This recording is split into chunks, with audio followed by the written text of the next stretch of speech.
Good to go.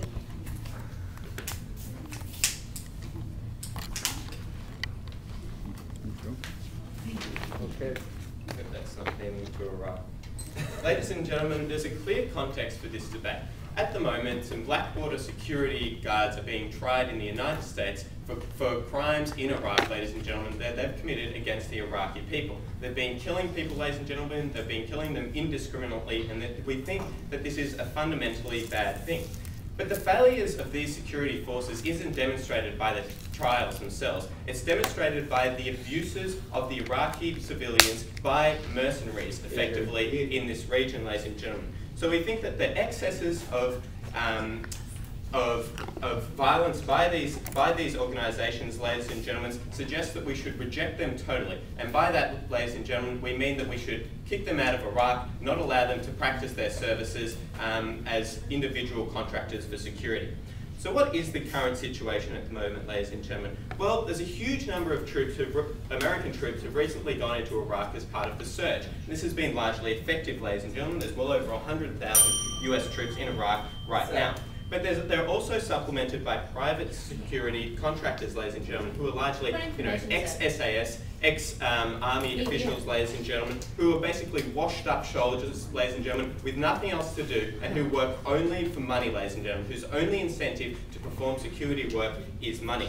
So I'm going to make two arguments here, ladies and gentlemen. I'm going to firstly suggest that because these soldiers, because these mercenaries have no accountability, they should not be practicing in this particular way, ladies and gentlemen. And then I'm going to suggest that it actually fuels the insurgency even more than it is currently. Yes, Tim? Given there are 30,000 private military contractors in Iraq, exactly how are you going to plug a hole that's more than 15% of the current stats in Iraq right now? Well, I think the only hole that we'd have to plug is that they're not being effective, ladies and gentlemen. They're running counter to the betrayer strategy that is currently working in Iraq. A strategy that is premised on cultural sensitivity, engaging with tribal leaders, ladies and gentlemen, and fundamentally, the way that private security contractors go about their business runs counter to this, because what they do is they're indiscriminate. They only act in the interests of the particular party that they're serving, ladies and gentlemen. That means that their protection isn't guided towards the general stability of Iraq, but the stability of one particular party. And we think that that's going to be detrimental to the way that security is actually enforced in the region. No, thank you. So this first argument about accountability, ladies and gentlemen, we firstly suggest that the army has clear restrictions on what it can and can't do, ladies and gentlemen. There are specific rules of engagements, there are military courts, ladies and gentlemen. We think there are clear defined limits about what army personnel can and cannot do. We think that in addition to this, the army is about ideals, ladies and gentlemen. They're there to serve the country. They have clear agenda, clear objectives, ladies and gentlemen. They have military goals that are much, much wider than those of security contractors, ladies and gentlemen. In contrast, ladies and gentlemen, no, thank you, sorry, we think that security forces operate in a fundamentally different way. They have individual protection at all costs, ladies and gentlemen, and their agenda has absolutely no premise, has no incentives in gaining stability for wider Iraq, ladies and gentlemen. We think that they rarely face prosecution despite this one-off event, ladies and gentlemen, and that they're not disciplined in any other way, ladies and gentlemen. We think that their only incentive is money, ladies and gentlemen. We think this is a bad thing. So what is the outcome of these differences between the military and private security contractors? We think that firstly, because they have no incentives apart from those individual contracts, ladies and gentlemen, they act in a bullying way. They've been proven to be shooting indiscriminately, ladies and gentlemen, and we think that this shows that they're unaccountable. They're unaccountable to the political goals of the surge, ladies and gentlemen, which has been working. They're unaccountable to the people of Iraq.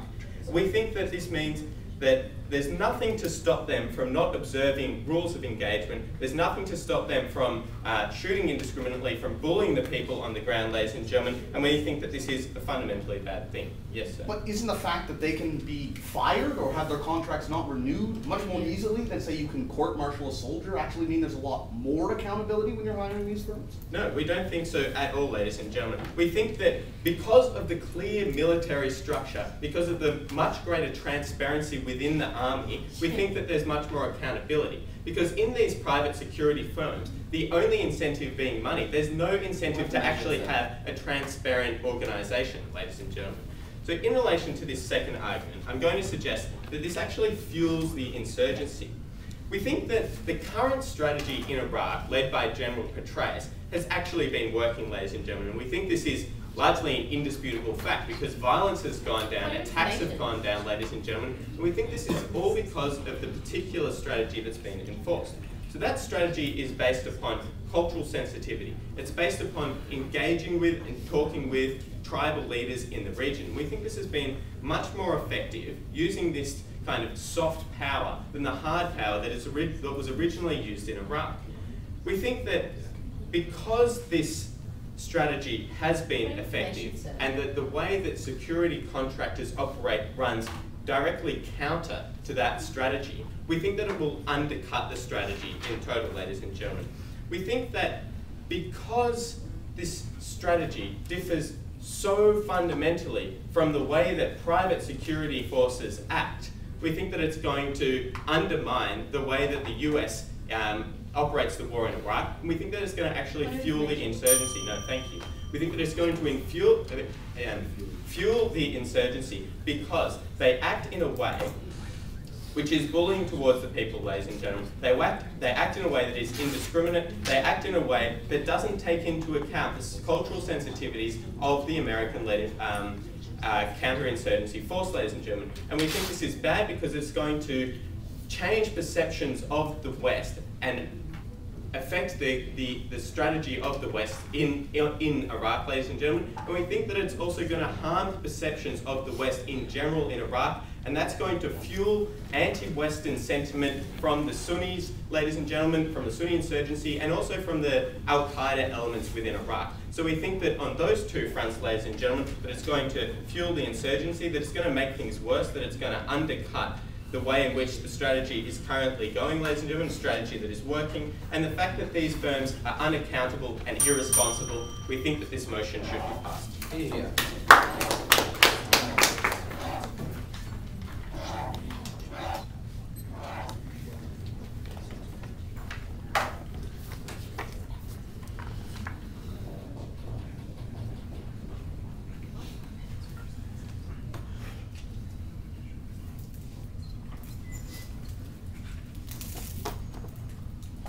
I thank the Prime Minister for opening the case on the government bench now to do exactly the same thing for the opposition, the Leader of Opposition.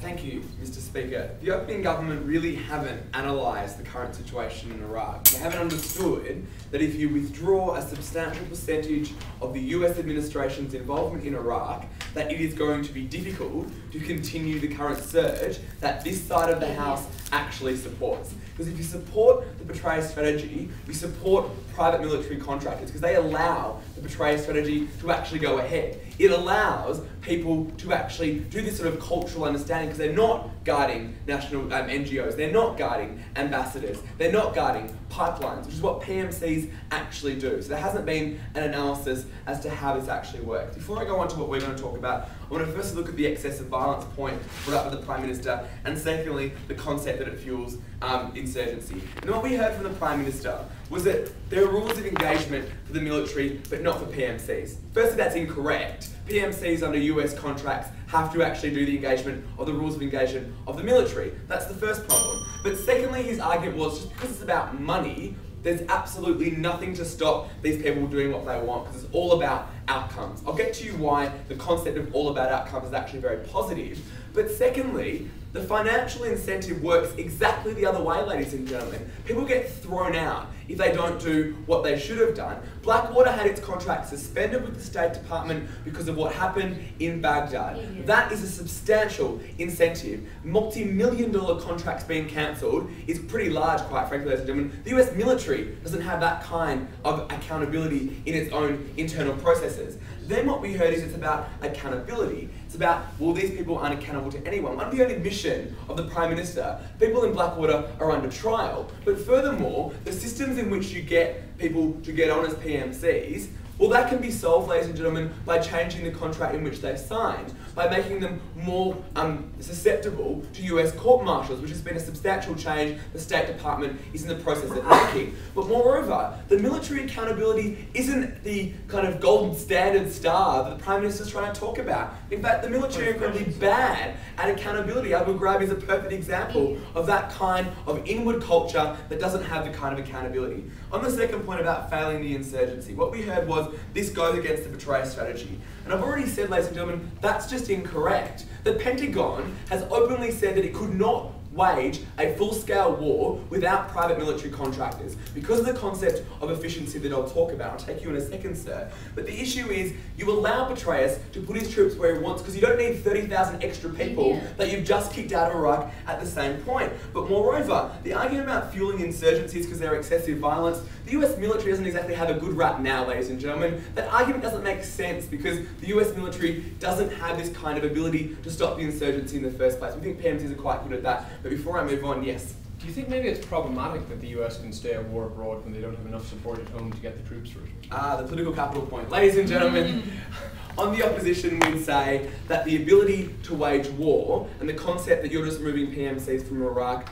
don't actually make logical sense together. Because we'd say on our side of the house that these groups, these PMCs, allow the United States to make war, but we think political capital is important in this debate. My second speaker will talk about why you need to wage war and have the ability to continue to wage war with PMCs in charge. What I'm going to talk about in my argument is firstly the role of efficiency, secondly how you change minds on the ground, and thirdly the concept of resource allocation and capacity. And on efficiency, the modus operandi, no thank you sir, the modus operandi behind PMCs is that they deliver efficient outcomes. And it was accepted by the Prime Minister, these people are special forces, although he wanted to say that they're washed up, drunk special forces. I don't think that's necessarily the case, ladies and gentlemen. Eric Prince, the man who runs Blackwater, prides himself on being able to employ the people, no thank you, employ the people who are best at their jobs. The reason why they're good at 2 points. Firstly, they're specifically trained at what they do, and they're special forces. The US military is lowering the criteria lower and lower for those to get into the US military because they can't keep up. And we'd say the military is incredibly, firstly, underfunded, but secondly, not very well trained for the processes in Iraq. And that's what PMCs can provide because that's the market that they work in. But secondly, on an economic nature of the transaction, ladies and gentlemen, there is a financial incentive for PMCs under the contract, and I'll take you a second, sir, under the contract to make outcomes, to get executive solutions, if you pardon the pun. They're the ones, ladies and gentlemen, who actually get paid to deliver something, as opposed to the US military who get paid nonetheless, who just have a job to do, as opposed to an outcome to achieve. Yeah. When PMCs like the Blackwater firm continually bully and repress people, don't you think that will hurt the perception of the US military? Firstly, the US military do that. Secondly, ladies and gentlemen, we don't think that happens in the majority of the cases. Those who do the indiscriminate actions should be tried, ladies and gentlemen. We're not saying they shouldn't be tried. We're saying that they're more efficient at their jobs. And it's important to analyse this. This is my second point, ladies and gentlemen, about the role of the insurgency. It's important to have efficiency in Iraq. It's important to have people who can do their job and guard people and assist people on the ground. No thank you. Because you actually get more people on the ground in Iraq quite angry when the government is perceived as inefficient, when the US military is perceived as inefficient. If you want to talk about fueling insurgency, you fuel it by not giving the outcomes that you promised them at the start. You make people angrier at the US military when they can't do anything. And we think on our side of the house that when PMCs can actually achieve the outcomes in which they want, and they substantially haven't had any person in the State Department killed on the ground in Baghdad because of the kind of things that they're incredibly good at. And the US military doesn't have that kind of record, ladies and gentlemen. And we'll talk to you about why that's important with regards to NGOs later. But thirdly, about capacity and resource allocation. The US military has an incredibly large job in Iraq. It's state building, it's protection, it's infrastructure, it's a whole range of different things. Despite the US military being well funded to some extent and being quite large, We don't think they can do all these types of jobs. The fact that PMCs are the only ones who are driving around in armoured combis and Humvees because they're the only ones who can actually get the money to do it, as opposed to the US military, is a pretty good example. But more in general, it allows the United States military to actually allocate its resources in a much more efficient manner. You allow them to work out what they're very good at, which usually is shock and awe, ladies and gentlemen, as opposed to things like state building. We think PMCs are very good at keeping the peace, are very good at doing very specific jobs. And we think when you outsource, and this is the argument behind all forms of outsourcing the market, that you allow the US military to pick its strengths and get PMCs to fill the void that they've proven not to be good at already. We think private military contractors are integral in Iraq, ladies and gentlemen. The government haven't shown you the way you can achieve stability in Iraq without PMCs. We proudly beg to oppose.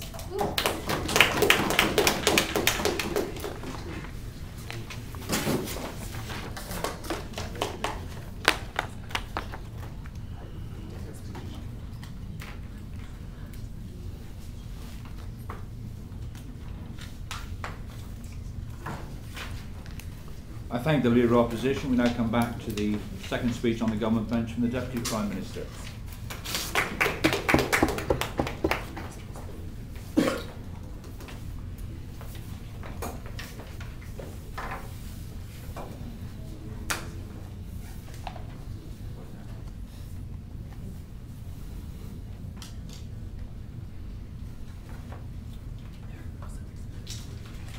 Mr. Speaker, as the opening government, what we argue is that private military contractors actually act counterproductive to stabilising Iraq. We say they're the visible manifestation of the kind of perceptions of America as being arrogant, as being out of touch with the cultural differences within Iraq. They exacerbate that, ladies and gentlemen, simply because they're not forced to conform to army regulations. We say that the army is a much better mechanism of regulating people than private military contractors. And before I go into my arguments, I'm going to be looking at a few points to rebut. First, what will happen in Iraq if these PMCs pull out?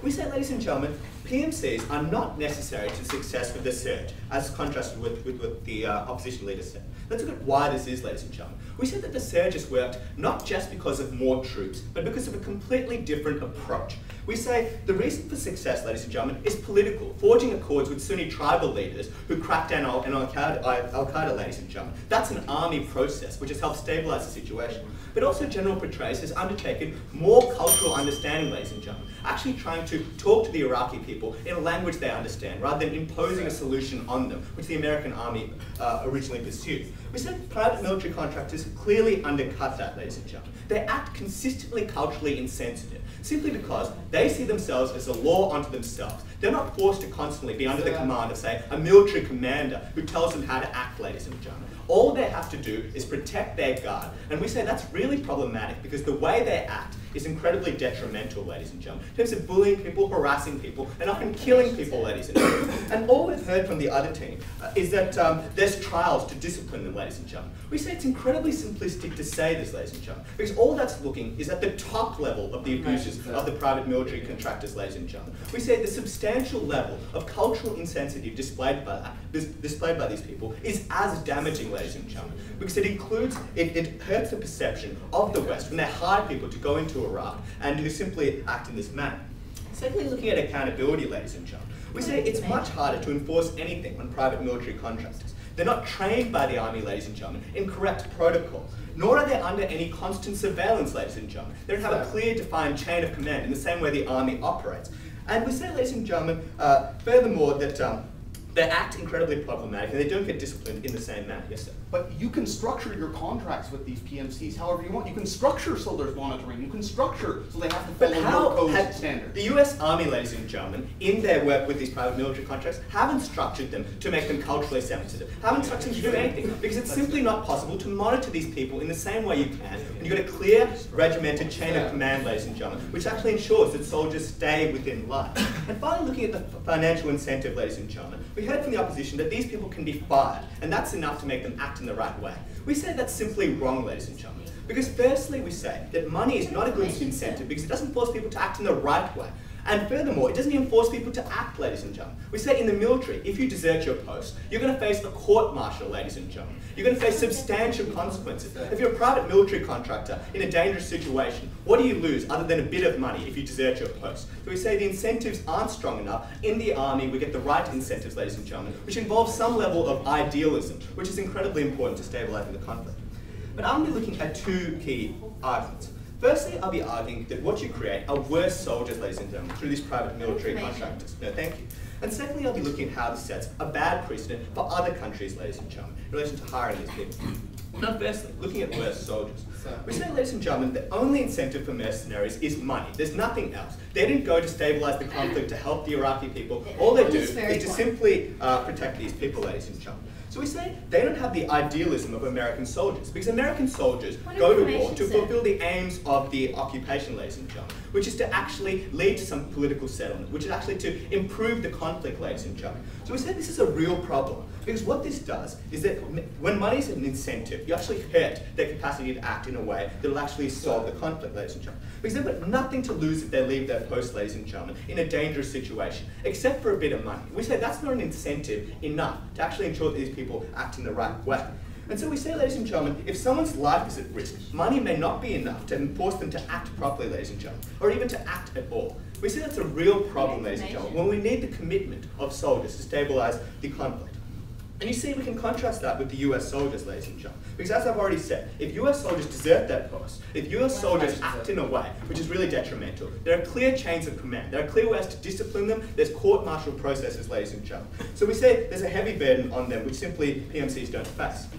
And so, secondly, ladies and gentlemen, looking at how this sets a bad precedent for other countries. But before I do that, I'll take it again. How culturally sensitive do you think a young, undereducated, 18-year-old tempted by money to join the American forces is going to be? Well, what we say, ladies and gentlemen, is that they're forced to become more culturally sensitive because that's the army direction. That is what General Petraeus has promoted consistently as a solution, ladies and gentlemen, in the last 6 months. And that's where we've gotten the gains. Because when Petraeus said, you've got to go hand out Qurans, hand out aid to these people, ladies and gentlemen, the US Army becomes effective at state building. Because they've got aims which transcend money, transcend the immediate protection of certain forces, ladies and gentlemen. They actually begin caring about actually fulfilling the goals of the invasion, ladies and gentlemen. So we say there's discipline mechanisms to ensure they're acting the right way, and it's simply much more effective to use the US Army. But onto this point of the bad precedent for other countries, ladies and gentlemen. We said what this allows for is allowing countries to outsource their defense effectively. Because mercenaries are seen as cheaper, ladies and gentlemen. So you see in conflicts in countries like Africa, ladies and gentlemen, where there have been key problems with the use of mercenaries, we say we don't want to encourage governments to try and disperse responsibility and use these private military contractors. Because all it does is it means that armies aren't forced to take responsibility. Armies aren't forced to ensure that their troops work in the right way, actually conform to certain protocols, ladies and gentlemen. So when the US Army encourages the use of these forces, other countries, other conflicts, where we've encouraged countries not to use mercenaries, such as in Papua New Guinea, ladies and gentlemen, will be more emboldened to actually support using these kinds of troops. So it means armies are less willing to send in soldiers who conform to certain guidelines. And it also means that the kind of internal political support for conflicts within these countries becomes completely irrelevant, ladies and gentlemen, because they can just hire people outside rather than relying on people actually volunteering to serve. So to sum up this debate, ladies and gentlemen, what we've shown you is that private military contractors actually act in an incredibly detrimental way. They don't help the conflict, ladies and gentlemen, because their goals are different from the goals of the US Army, which is what we want to support. Getting a political settlement, actually leading to some kind of cultural harmony within Iraq, ladies and gentlemen. That's what we must support, rather than relying on these unaccountable troops, ladies and gentlemen, who only act for money, don't have any other motive, ladies and gentlemen, to act. We say these are the kind of forces we don't want, because they harm Western perceptions, it sets a bad precedent for other countries, ladies and gentlemen, and essentially they are worse soldiers because their only incentive is money, rather than acting in the right way, or even acting at all. So for those reasons, we are very proud to propose.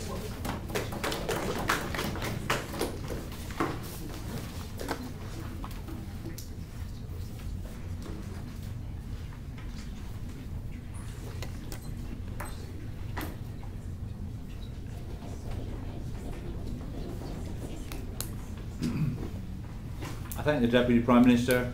Now let's move along with the speech of the Deputy Leader of Opposition to close the first half of the debate.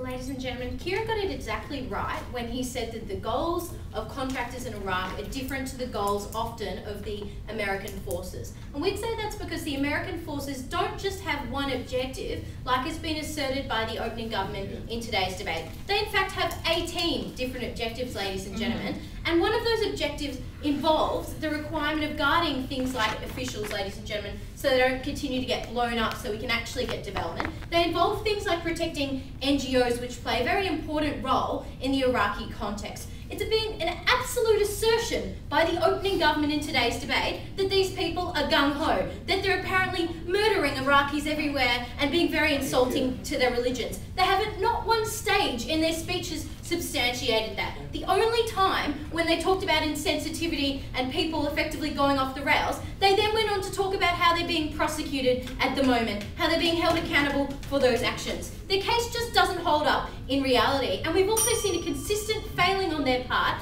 to engage with what we said very on about a capacity within Iraq to actually do the job that America sets out to do. I want to look at 3 key ideas that we've just heard from the opening government very quickly, and then I want to move on to look at this concept of political capital and the very important role that this plays in regards to protecting infrastructure. So firstly, let's look at this question of accountability that continues to get bantered around. What we've heard from them is that they're not subject to any rules at all. They're just effectively gung-ho, can do whatever they like. They're a bit crazy. We firstly say, no, they are subject to rules. You conceded that yourself. We'd say, secondly, the financial incentive provided by a contract is substantial. It's not just a little bit of money that they lose out. It's literally their whole life, ladies and gentlemen. This is all they do. All they do as a contractor. And it's a very lucrative deal, we'd think. We'd think that's a substantial incentive. Just like money is used in the US Army as an incentive to get people to join. We think you're drawing a very hazy line there. The difference is that these contractors are engaged to deliver outcomes like protect certain infrastructure, like a water plant, ladies and gentlemen.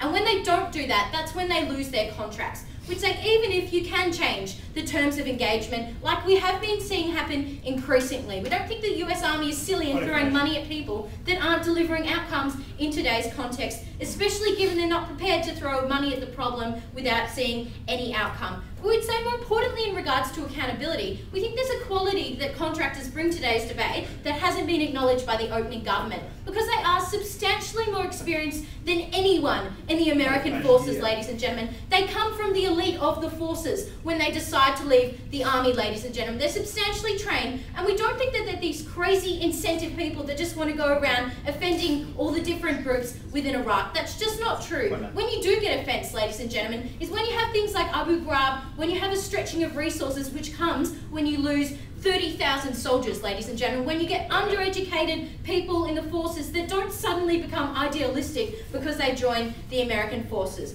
Secondly, let's look at this concept of cultural sensitivity, which I've just talked about. Aside from the fact that it's been a complete assertion in today's debate, and maybe the closing government can shed some light on this, we'd say the American forces are insensitive a lot of the time, and we haven't seen that same degree of sensitivity automatically translate because you have an American outfit on. That just doesn't hold up in today's debate. There's a very strong argument here that you actually get a better quality of people under this type of a proposal, and you actually get a better quality of American soldiers, and I'll go on to look at that later on in my material. But very finally, let's look at this idea of precedent that you talked about, which is effectively a whole nother debate, but we'll engage with it very quickly anyway. He said that these will be used in other places. We think that they obviously play a very positive role in any conflict. We think that they have been used effectively in places like Sierra Leone, where countries literally don't have the capacity. They don't have the people lining up to volunteer for the armed forces like they would like. What happens in these places is when they don't have the ability to engage outside experts, ladies and gentlemen, that's when they turn to things like child soldiers, because they don't have millions of people like the United States does, because they don't have lots of money to throw at soldiers to get them involved. We frankly think that these contractors play a very vital role, especially in modern age warfare. But before I do, I'll take you, Kieran, or Damien, whatever. Are private military contractors only accountable when they kill people? And if not, how can they be effectively monitored? Any soldier is only accountable once they commit a wrong, Kieran. It's exactly the same as any kind of US force within. But we think the majority of these soldiers provide peaceful things, ladies and gentlemen. It's often standing with a gun outside a resource centre and guarding that. We think they're accountable when they do leave their post. It's just not correct that US soldiers automatically get kicked out of the forces, especially when there's an absence of people lining up to join the American forces, ladies and gentlemen. Let's look at what I want to talk about today. Let's let's look at this political capital argument. Because unlike what almost the closing suggested, we want America to stay in Iraq, we want them to be able to deliver outcomes, and we want them to be able to bring stability and help train Iraqi soldiers so they can take on this job. And we'd say the tensions are high in America at the moment. It's almost universally acknowledged that we've got ourselves into a mess that we need to rectify, ladies and gentlemen. But a lot of people aren't happy about losing a lot of troops, a lot of boys from home at the expense of delivering that outcome. And we think that's where it's very helpful when you can get 30,000 troops, as Blackwater does, ladies and gentlemen, to provide these roles in this situation. And what we do is when you continually suck troops out to fill the gap that will inevitably be left when you withdraw these contractors, you lose political capital in this scenario, ladies and gentlemen. That's something we just aren't prepared to do when the stakes are so high. Yes? Okay, what happens when the support at home is consistently falling? Your troop levels are staying constant until the support at home falls to the point where they just pull out entirely, and then you've got a much bigger shock. But then if they pull out entirely, then this debate doesn't exist. When you're talking about the support literally dwindling, then we think that that's an entirely different context, ladies and gentlemen, and we don't actually think that's what's happening. We think support for American troops is dwindling, but we think support for rectifying the problems is drastically strong and the same, ladies and gentlemen. What we do is we have a one-third, one-third, one-third principle within the American forces. We need one-third to be able to be present in Iraq, ladies and gentlemen. We need one-third resting because they have very long terms when they're overseas, and we need one-third being trained. And what you do when you have these contractors is you greater enable the US force to be able to deliver these outcomes, ladies and gentlemen, to be able to give soldiers a rest so they're not staying for a year and a half in Iraq, because that's when you get the cultural insensitivity. We think the political capital argument is very strong because this enables America to do their job better. But very finally, and I've talked about this in my rebuttal, let's look at the concept of infrastructure, because we don't think the people are there with the expertise or the capacity to protect important things like oil, like water, ladies and gentlemen, but more importantly, NGOs. They need people to protect them, and the US Army isn't that intent to protect very voluntary groups in this scenario. We think that contractors is the way that they can deliver this. And these resources are so important in the Iraqi context because that's about developing the civil society that they lack so much. Ladies and gentlemen, there is a massive gaping hole that will follow after their type of a policy, one which you can't afford in the Iraqi context. We're proud to oppose.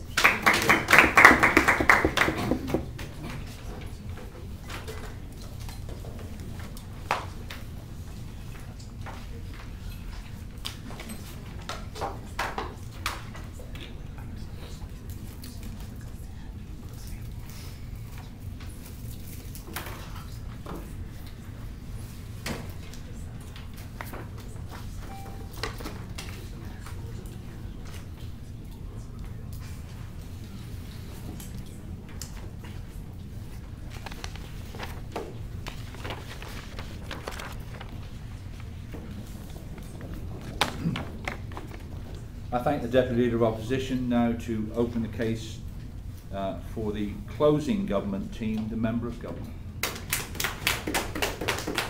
Mr. Chairperson, adjudicators, ladies and gentlemen, popping up. War is what is it good for? Absolutely. But if you're going to prosecute a war, the basic point that we want to make in proposition is that you need to have the decency to deal with it yourself, to propagate that war yourself, and to have the courage of your convictions to actually prosecute that war yourself. We're going to come out with 4 main points in this speech. We're going to talk about hearts and minds, both on the Iraqi level and at the international level. We feel that's very important in terms of the Iraqi war specifically. We're going to talk about mercenaries, who actually becomes mercenaries, who becomes soldiers of fortunes. We're not talking about the A-team here. We're going to talk about the greater incentive to cover up actions in mercenary and private armies. And finally, I'm going to talk about the democracy of war and why we don't think it's good enough to outsource war. Firstly, a few minor things that came up from the opposition, but only minor because most of it's going into my speech. First of all, in terms of second opposition, in terms of you can structure monitoring for private armies, we think it's especially funny that they say you can structure monitoring for private armies when the entire point of the first opposition team is we don't have enough soldiers to carry out these type of jobs. If your entire point is we do not have enough soldiers to carry out these types of jobs, we think it's a little bit problematic to then turn around and say we will have soldiers looking over their shoulders at all times to make sure they're doing a good job. Secondly, in terms of cultural sensitivity, this thing that's gone down the whole line, no thank you. Frankly, we say you have the greater ability to ensure that level of training through the regular army, as opposed to private armies where you say you have to do this thing, but you have no ability to monitor that level of training, and you have no ability to to actually have any insight, no thank you, into the training they carry out.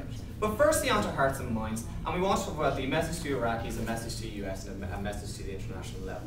Because frankly, we say, in the Iraqi situation, where this is supposed to be a war for democracy, a war where the US is supposed to be standing by the courage of its convictions, we say that the message, no thank you, that you're sending to the Iraqi people, where you say, we have to outsource our war because we cannot encourage enough, or we cannot convince our own people, no thank you, to protect you or to ensure that your democratic system is introduced, really undermines the entire US effort there. When this is about ensuring democracy and you can't convince your own democratic state to do that, no thank you, we say that undermines you. We say that also undermines it on an entirely international level, where you're trying to encourage other states around the area that democracy is such a wonderful system. No thank you, we say that it also undermines it on that level. But frankly, we also say that it undermines, or it also counteracts your ability to create or encourage troop numbers in the US. When you say, well actually we don't need the troops, we're just going to pay an arm and a leg in order to get private contractors to do it. No thank you, we say that actually means that you are able to encourage less young US people to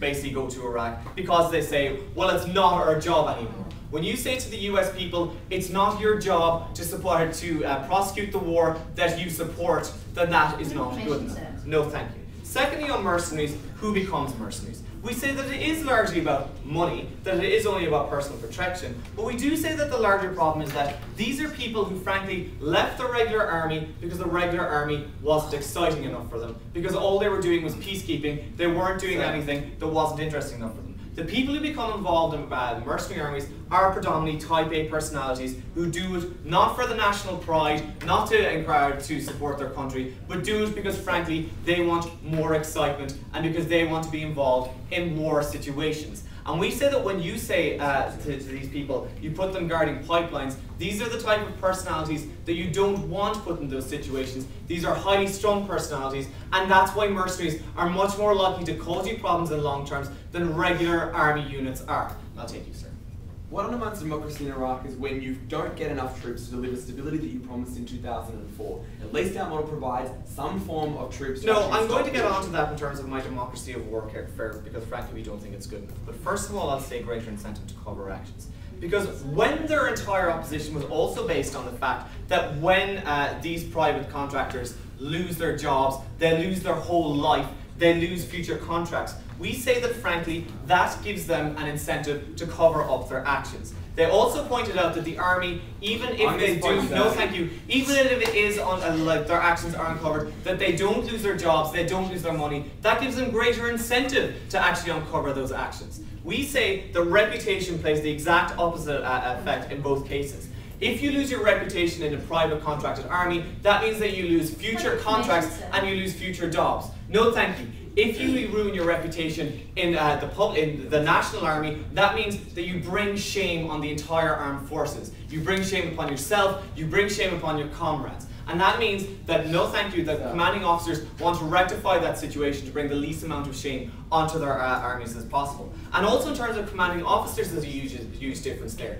Because if a commanding officer in a private army uncovers those actions, that means that they also lose their jobs and lose their contracts and lose their whole life, as pointed out in first opposition, in the long term. If a commanding officer in the national army uncovers these actions, of a lesser officer, that means that that lesser officer is held accountable. That commanding officer is doing a good job and is no thank you and is rectifying the situation in their army by uncovering that situation. We say that you have a greater incentive to cover those actions in a private army. No thank you. But lastly, on the democracy of war. And frankly, we do think that this is important. Because if this is a battle for democracy, if this is a battle for ideals, then frankly, we say that you have to have the ability and the commitment to do that. If you do not have the ability and the commitment, and if you can't convince your people to do that, then you shouldn't be doing it anymore. We say if the US Army had used private military forces in Vietnam, that wouldn't have been good enough because the US people didn't want to be in Vietnam anymore.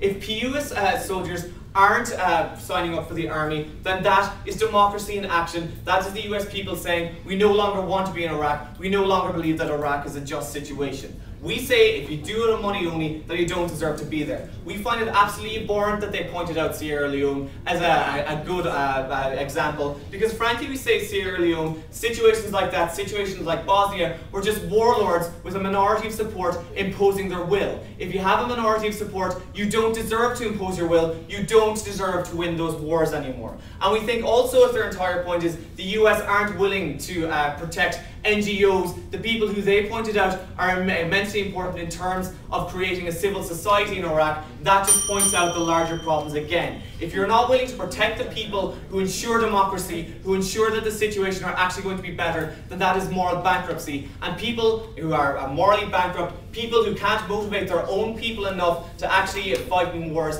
these people do not deserve to win wars, these people do not deserve to prosecute that war properly. And we say that if you're not willing to actually win hearts and minds, then you shouldn't be there anymore. Thank you very much.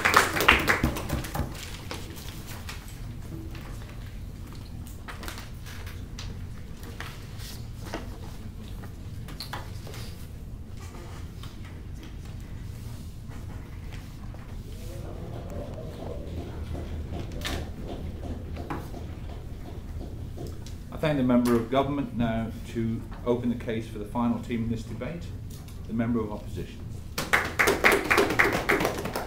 Thanks very much, Mr. Speaker. So we want to extend this debate by talking a little bit more about something that First Opposition mentioned on, which is the enormous differences in quality between private military contractors and kind of US Army regulars, or I guess the other alternative, Iraqi Army regulars. They're way, way better. And I'm going to talk about a lot of reasons why they're way, way better. So the infrastructure and the personnel that you're protecting are absolutely key. They're absolutely essential. You want the best possible people protecting those, even if you somehow have to pay a little bit more for them. So I want to talk about two types of differences. I want to talk about differences in the level of experience, and then I want to talk about differences in mentality and mindset.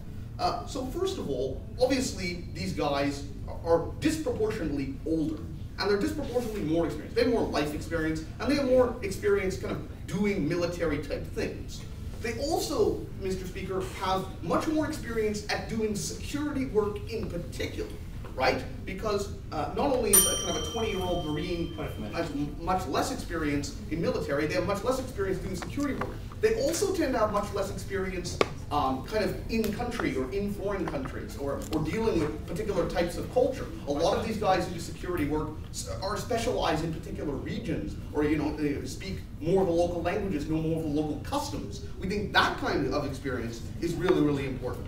And the last thing I would say is, not only is security work a very different kind of thing, but in particular, security of personnel protection is very much harder again than kind of protecting a fixed target like a pipeline. That's something that the US Army is actually quite bad at, right? It's very, very difficult, sophisticated type of work that you need kind of very specialized training, again, to kind of do, understand, intent based on how someone is walking, or, psychology, or things like that. Those are difficult things, and we think the private security contractors are often much better at all of that. Yes? Don't you think you fuel the insurgency and anger at the West when America endorses PMCs who are unaccountable practically, and that visibly bully and cajole the Iraqi people?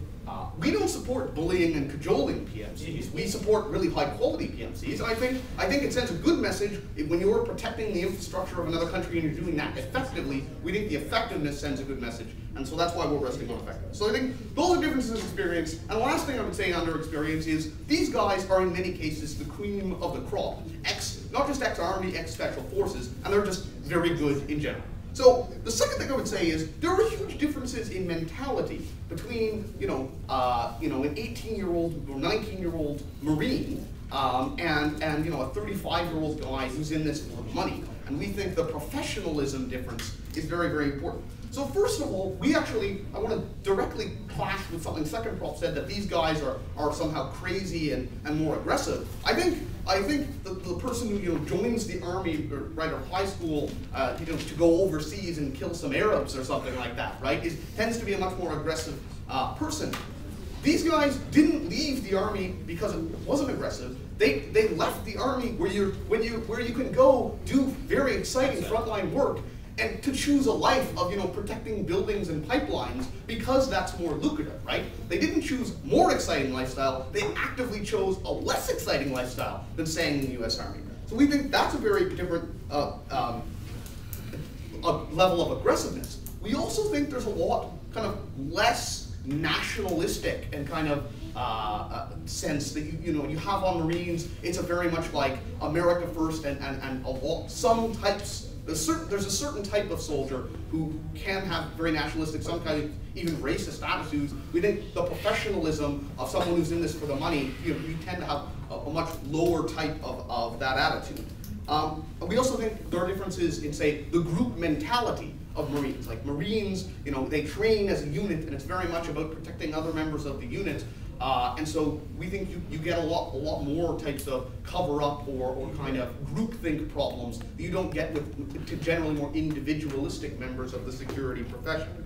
And the last thing I would kind of say is security work. If you talk to members of the U.S. Army, and they say, what would you rather be doing? Would you rather be doing security work, like going and like house to house and like fighting the bad guys? Security work is seen as like a really boring crap duty to get stuck with, right? They don't like it when they're on pipeline duty. They tend to have much lower morale when they get stuck on pipeline duty or bank duty or something like that. And so we think someone who is freely choosing to go protect pipelines is much more someone we want than someone who resents it and and doesn't want to be there. Yes. If you act insensitively in the army, you get punished by the chain of command. Who punishes a PMC if they act insensitively? The profession as a whole, because like you are now blackballed, right? Like you didn't follow the rules, you didn't live up to the contract. And now you're out, and your entire career is destroyed, right? We think that's an enormous incentive. And so now that I want to clash with the many ridiculous things that second prop talked about. First, they talked about this is supposed to be a war for democracy, and somehow undermining it by saying that you're outsourcing. First of all, I would like to emphasize again that we don't have, and it would be terrible to have, private military contractors doing like the front line fighting.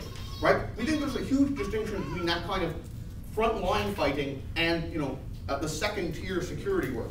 So we think that point is really smaller. And they're saying it counteracts your ability to recruit troops because somehow you're saying you're desperate. I think it sends exactly the opposite message, Mr. Speaker. I think if you're scrambling around, and you can't get enough troops in the army, people know that it's because you're not getting enough troops in the regular army. And then he talked about mercenaries, and I think I've already addressed this in my constructive argumentation, saying that these are people who chose more exciting. He almost seems to suggest that they didn't know they were going to be protecting pipelines. They thought they were going to have a glamorous life, but then they realized it's all protecting pipelines. I don't think that's the case at all. I think these are specifically security firms, many of them. These guys know exactly what they're getting into. That argument is very much untrue. And then they talked about the incentive to cover things up. And I would say, first of all, your boss doesn't have an incentive to cover it up with you, right? He has he tends to have a much more distant relationship in a way that, say, a lieutenant might not have with his troops. Your boss tends to have a much more distant relationship in like a corporate setting, and he wants to protect his job, and I think he's much more likely to kind of sell you out and not participate in a cover-up. But secondly, I would say a cover-up is way more likely when you have this group mentality, nationalistic mentality of the Marines versus a professional mentality. I think maybe a guy who was there but didn't do anything wrong in a private security firm will feel no compunction about telling the truth about what happened. So I think you have far less incentive to cover up. So for those reasons, I very strongly oppose.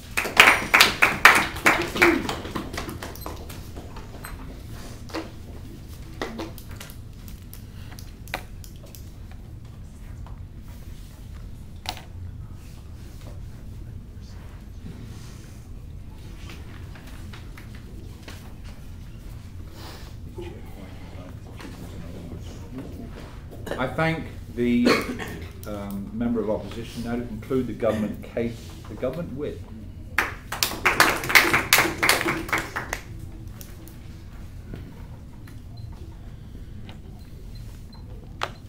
Thank you very much, Mr. Chairman, ladies and gentlemen. I'm going to talk about a couple of things in summing up this debate. Firstly, I'm going to talk about why mercenaries make bad soldiers, contrary to what all these guys have told us. Secondly, I'm going to talk about why we actually think there is a benefit in having the democratic check of a volunteer army and having that be genuine rather than just, when voluntarism falls off, hiring more PMCs. Thirdly, I'm going to talk about the effect in Iraq, both in terms of perception and in terms of this practical issue that, oh, without these guys, we couldn't possibly survive. I'm also just very briefly going to talk about this idea that came up earlier on about the sort of wider idea of mercenaries internationally, but it wasn't talked about very much, so I'm not going to spend very long on it. Also just briefly, on some of the things that the last guy said, this idea that PMCs get hired for their linguistic and psychological knowledge, ladies and gentlemen, is just nonsense. Like, you were right when you said they get hired because they have a better aim. They get hired because they're better soldiers, ladies and gentlemen, and that's all they get hired for. That's that. In terms of the mentality, I'm going to come on to that now in terms of this idea of mercenaries being bad soldiers, because the first issue here is what motivates them. No, thank you.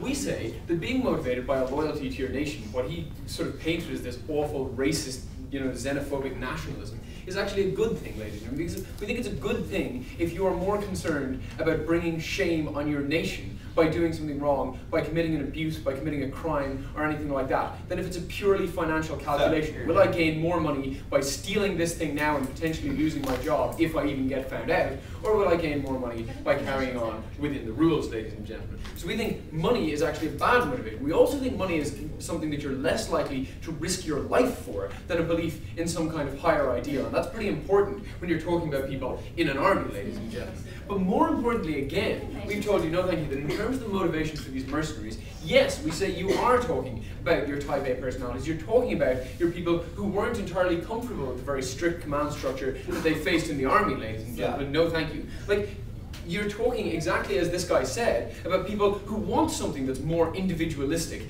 than a group, ladies and gentlemen, and than that stricter chain of command. No thank you. And yes, like, you are, in many cases with mercenaries, you're talking about people who've actually been removed from the army, ladies and gentlemen, because of that, like, that lesser discipline, because they're more into thrill seeking and all that kind of thing, ladies and gentlemen. So even if you only put them guarding a pipeline, if they see an excuse to start a fight and start shooting, they take that excuse. No thank you. But secondly is this issue of answerability, ladies and gentlemen. Firstly, there is just the practical fact that you are less likely to be punished, to be held to account. Like, the fact that there have been some trials of the 30,000 mercenaries over there really doesn't mean that they're being held to the same standard, ladies and gentlemen. But secondly, there's the issue of how likely is your commanding officer to report you if you do something wrong, and the incentive that they have to do that, ladies and gentlemen. No thank you. Because if your immediate superior in the army reports you, ladies and gentlemen, you get in whatever trouble, you get court-martialed, blah, blah, blah. No thank you. It doesn't impact on them.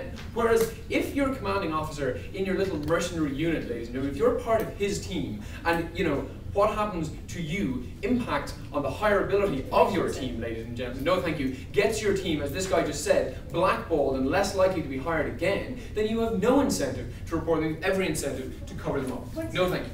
So, the second issue is this question of the democratic effect of a volunteer army, ladies and gentlemen, because we think it's a good check against very rich, powerful countries being able to throw their weight around internationally. We think it is a bad thing if it becomes purely a financial decision to invade and interfere in the affairs of other countries, ladies and gentlemen. We actually think it is a good thing that there be a human cost to interfering in this kind of way. We think that you should really have to properly weigh the decision rather than merely saying this is a financial cost, ladies and gentlemen. No thank you.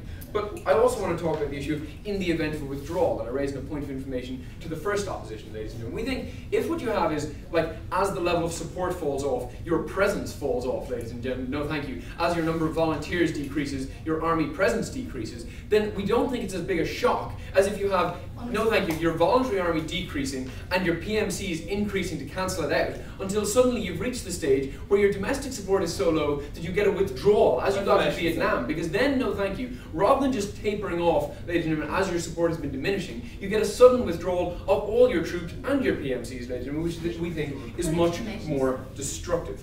No thank you. So, Iraq.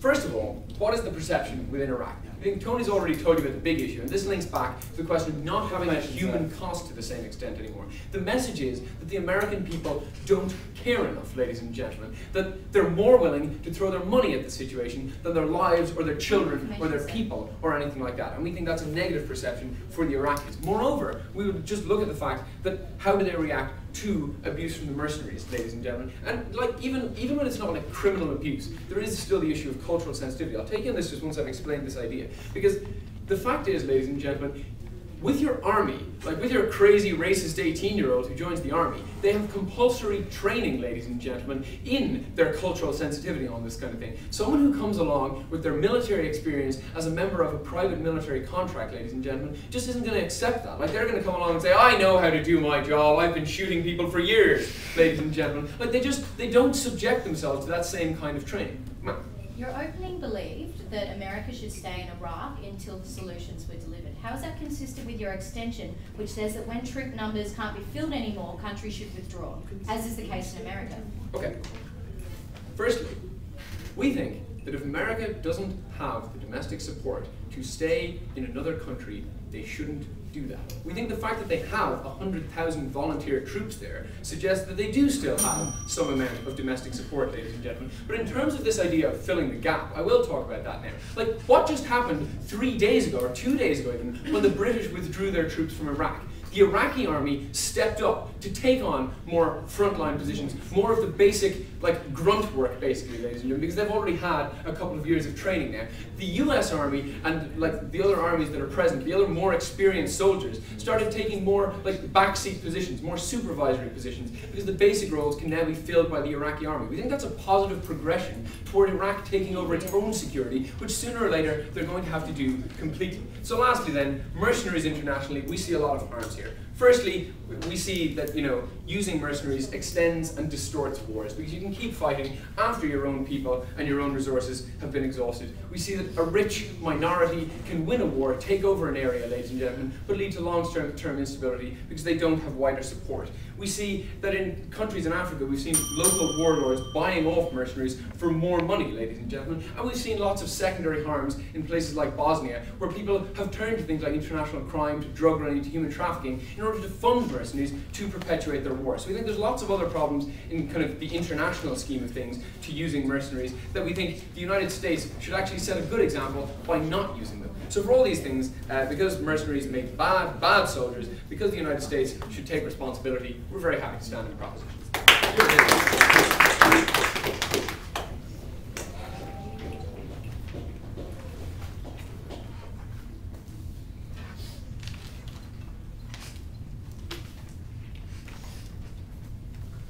I thank the Government Whip. Now to close the case on the opposition bench and indeed the debate as a whole, could you please call for the speech of the opposition Whip.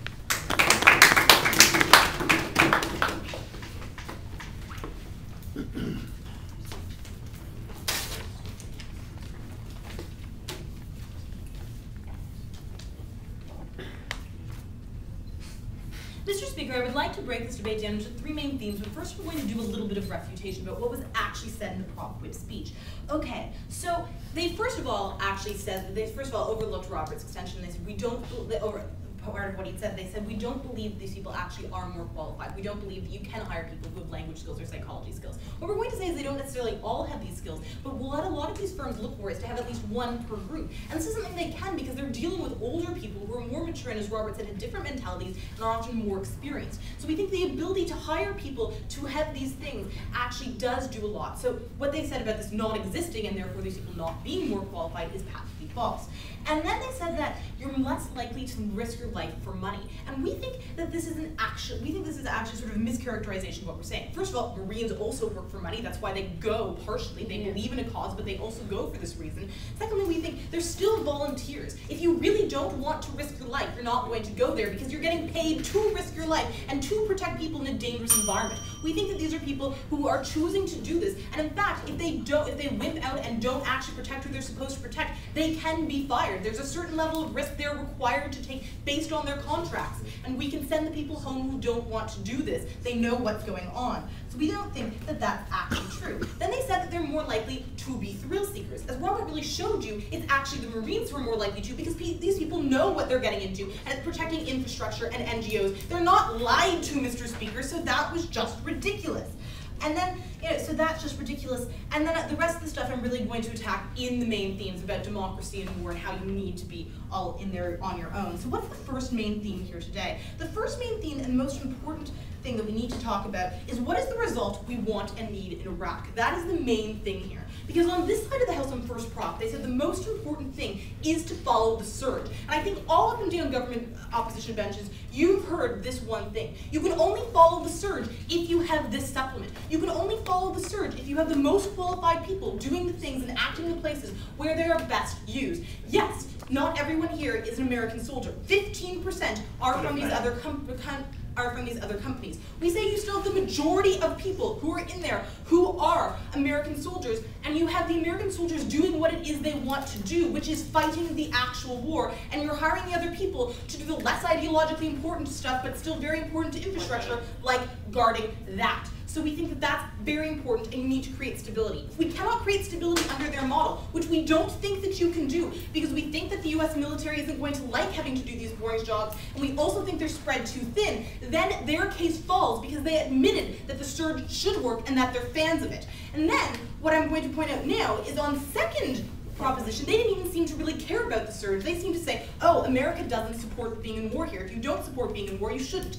What they don't seem to understand is there are lots of reasons sometimes why you need these security firms. First of all, as we showed you in our extension, they're more qualified, and it's a different thing that the Marines don't necessarily want to do. But secondly, another thing is they're still paying these people. There's still political will. It's not like America isn't giving something to it. It's not like you hired all mercenaries to fight the entire war and didn't even pay them. They're still directly involved. We think there's enough political capital, and we think there's enough support. And one of the reasons why the surge actually has support is because these contractors are doing such a good job of actually protecting this infrastructure that people see it's succeeding. We think if you remove these people and put less qualified Marines who don't even want to do the job in their place, and the surge stops succeeding, that's when you lose the political capital we already have, that they think is so important on side second proposition here today. Yes, I will take you. Don't you think it's a bad thing to make mobilizing your army abroad purely a financial calculation?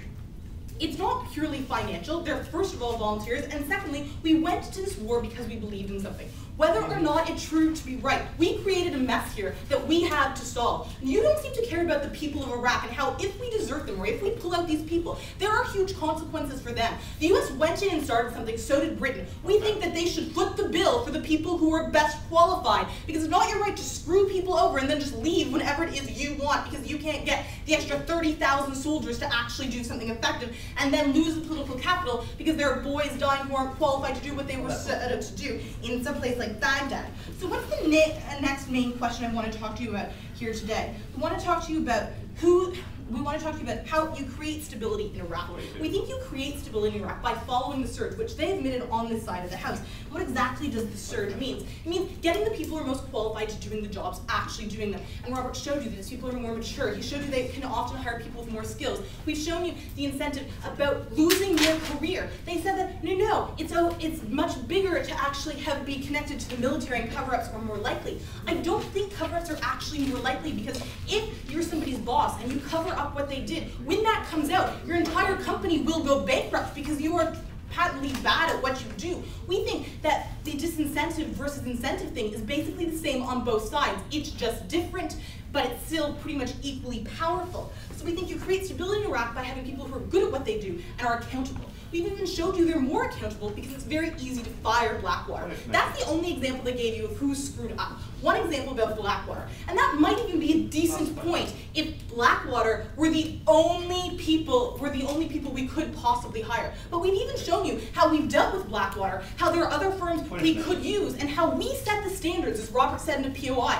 You can have whatever standards you want. Their case might have been good for why you need to set different standards, but I think we've shown you that we're in the process of actually revising these standards. You create stability by winning the hearts and minds. How do you win the hearts and minds? You get the most qualified people who can do the most effective job, and you actually get it done. If you remove these 30,000 people, at the very least, you're going to have a huge process of confusion when you remove these soldiers from places outside Baghdad and try to retrain them very, very quickly. We think that's a bad thing. So what's the next question? Finally, it's who should be in Iraq? because that's really what they laid their flag on slide's second proposition here today. It should only be Americans who come there as soldiers. What we're going to say is, if that's not possible, you still have an obligation to the Iraqi people to win the war, but furthermore, we think 85% is enough. We're also paying for all of these people. We think that you do have a democracy that's willing to foot the bill, and you also think it's just logical to have the people who are best suited to what they do actually doing it. We think just having American soldiers there, if they're not as good as it, which is what we showed you on our side of the house here today, that's stupid. The goal is to create stability in Iraq, which everyone seems to admit here today, and if that's the goal, you get the most qualified people and you put the bill for it. Robert told you about the difference in the mentality, how Marines don't even necessarily want to do these jobs, how these people knew this is what they were going into. We talked to you about the profit motive, about how it looks bad on the whole company and the whole company goes bankrupt if this doesn't work. We talked to you about the maturity. We talked to you about how you can hire more qualified people because they are more experienced and because oftentimes they're more perceptive because of this experience and better at doing things like figuring out who's a threat to the pipeline or who's a threat to the person that they're guarding. So for all these reasons, we create more stability. Thank all the debaters. Please cross the floor. The decision will be announced in the briefing room. After lunch or before?